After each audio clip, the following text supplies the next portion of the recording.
The Corona Bros, the blue checkmark loser brigade is up in arms, but I am rejoicing. The governor of Texas, Greg Abbott, has said every business can be 100% open in the great state of Texas. Clear eyes, full hearts, can't lose. Texas forever. It's a little bit of a reference there to Friday Night Lights, if you didn't catch it. They are going to be 100% open by March the 10th, and they are also lifting their statewide mask mandate. Now, shortly after Texas did this, Mississippi did the same. I would bet to you that Florida, that Georgia, that Tennessee, that many states such as those, Oklahoma, Arkansas, are going to follow the lead of Texas in short order as the number of COVID cases across this country continues to plummet.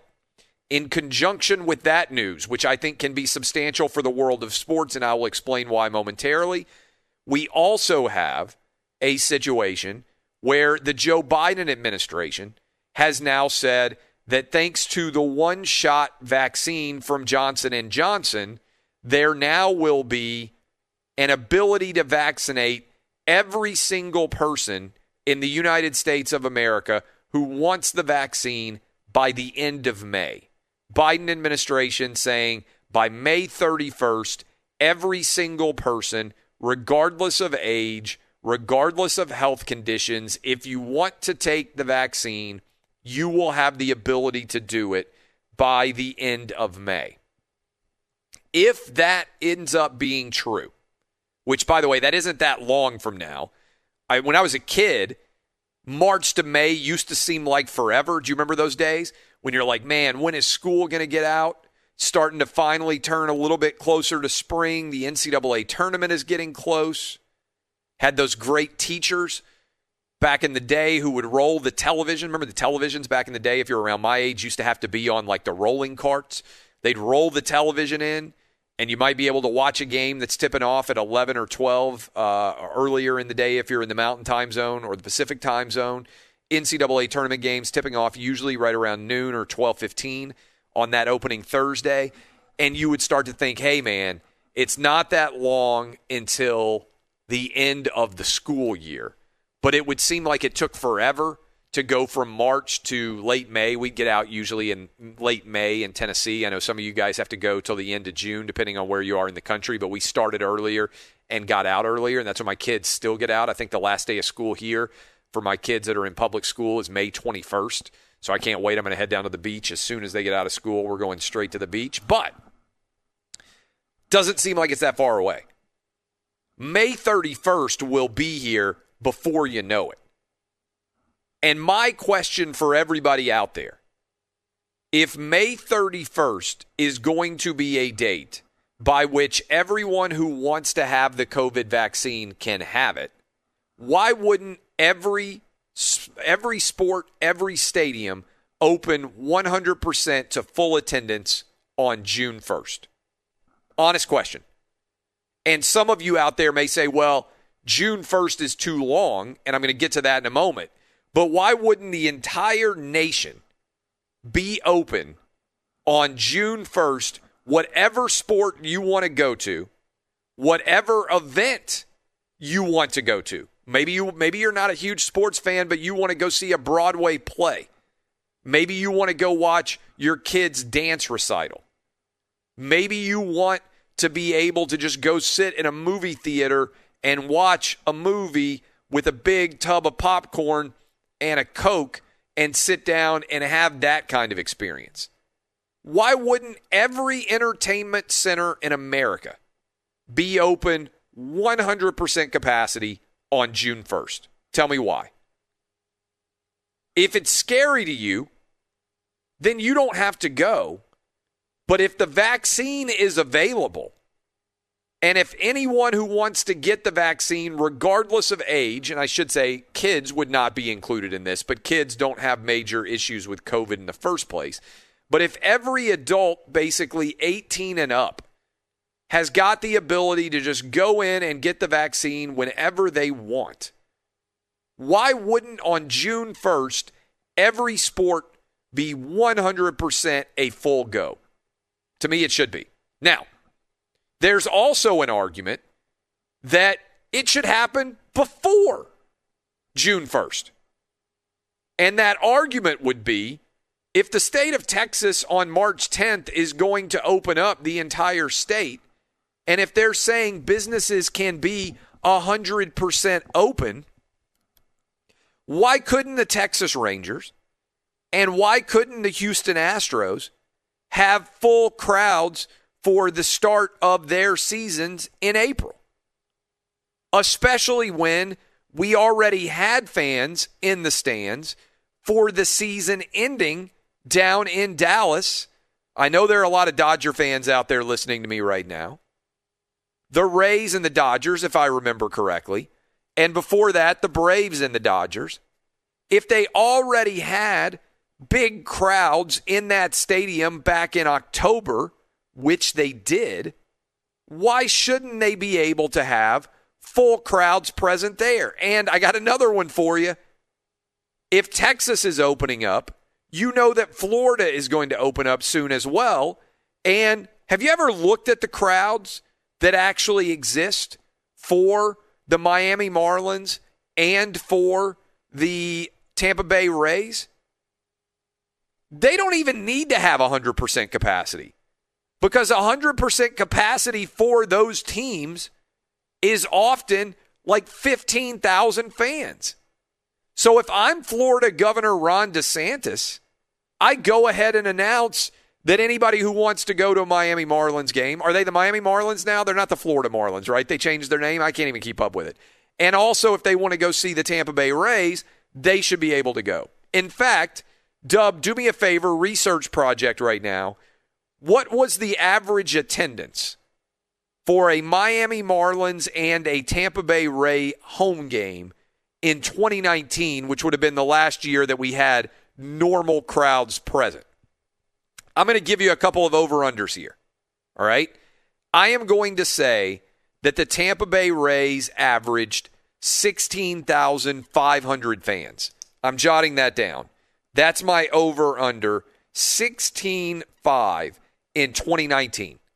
And I am going to say that Miami, that the Marlins averaged announced attendance of 14,900. Dub, have you figured out how many fans they had present yet? All right, you heard my numbers. 16,500 for the Tampa Bay Rays. How close was I? Not too far off. In 2019, the average regular season attendance for a home Tampa Bay Rays game was 14,734. All right. So, okay, that's the Tampa Bay Rays. I said Miami was 14,900. How close was I there?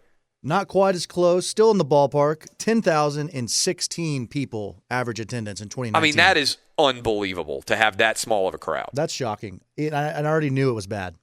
Okay, so those two teams, if you are Florida Governor Ron DeSantis, why would you not just go ahead and announce, hey, anybody who wants to go to a Rays game can go, and anybody who wants to go to a Miami Marlins game can go? Because if you say, hey, we're only going to have, let's say, 33% capacity, that's more people than are usually going to those games in the first place. Now, the advantage I can see here as well, and this might change things a bit, is, do you know immediately what that would do for the Florida economy? And let me explain what I mean. Because I don't think you're going to be able to go watch, let's say, the Boston Red Sox or the New York Yankees in large numbers play in those towns.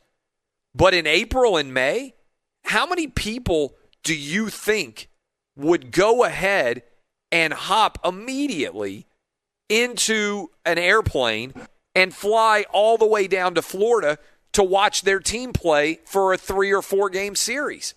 I think there would be a massive amount of Boston Red Sox and New York Yankee fans in particular, who I believe they still play a ton of games in the AL East, and we still got to see exactly how the schedule shake out and everything else. But don't you think a ton of those guys would get on planes and fly down to Florida and stay in their hotels and help to spur the economy there? I just don't think there's any doubt. I mean, because, and sorry to cut you off there, but we saw this happen in the World Series. You couldn't go watch the Dodgers play in Dodger Stadium in Chavez Ravine. You couldn't drive in your car, park in that big parking lot, walk in, go get your Dodger dog, sit and have a beer and watch the Dodgers play. But you were allowed to go get on an airplane, fly all the way to Texas, stay in a hotel, get a rental car, and go watch the Dodgers play against the Rays in the World Series. And a ton of people from L.A. and a ton of Dodger fans from all over the country did that. Don't you think that Boston Red Sox and New York Yankee fans in particular, who are diehard baseball fans, would leap at the opportunity to go watch their team play in Tampa or in Miami and potentially travel to Florida for a vacation built around their team? I absolutely can, and I think you hit the nail on the head going back to the World Series.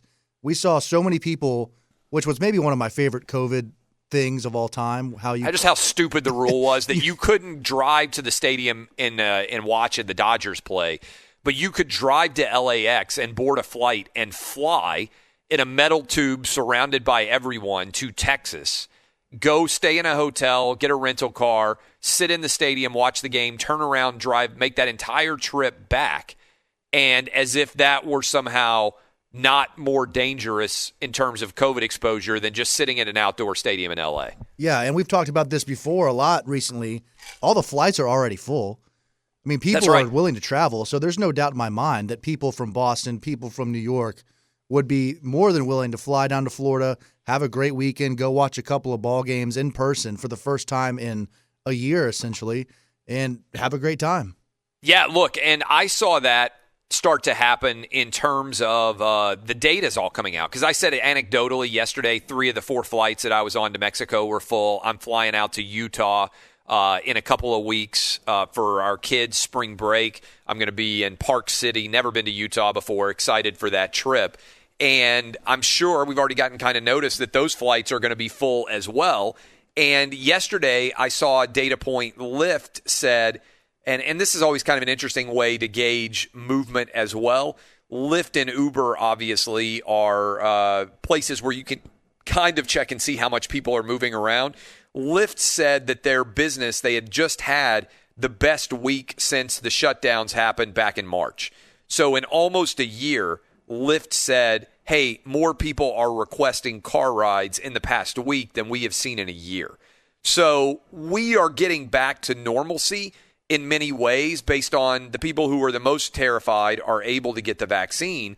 But I would just ask the question, I put this up yesterday as a poll question, and a ton of people jumped in, and I'll share the poll results for you here momentarily.